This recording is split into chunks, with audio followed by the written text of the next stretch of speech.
তো গাইস, আপনি যদি টিকটক অ্যাকাউন্টের নেম চেঞ্জ করতে চান, এই ভিডিওটা আপনার জন্য। তো কিভাবে টিকটক অ্যাকাউন্টের নেম চেঞ্জ করবেন, প্রথমে টিকটক অ্যাপস এর উপরে ক্লিক করুন।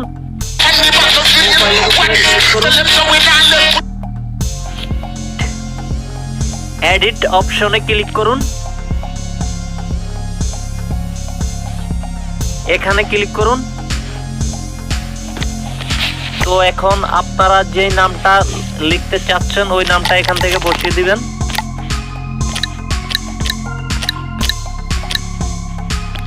তো আমি আমার ইউটিউব চ্যানেলের নেম যেহেতু এটা আছে, তো আমি টিকটকের ভিতরে এটাই সেভ করে দিচ্ছি।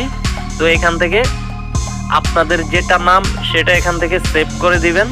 তো এই যে সেভ অপশনে ক্লিক করলে এই যে এখন নামটা কি কনফার্ম করে দিলাম। 7 দিনের ভেতরে আর এই নামটা চেঞ্জ করা যাবে না। তো এখন অলরেডি নামটা চেঞ্জ হয়ে গেছে, ঠিক আছে। তো ভিডিওটি ভালো লাগলে আমার চ্যানেলটা সাবস্ক্রাইব করে দিবেন। আসসালামু আলাইকুম।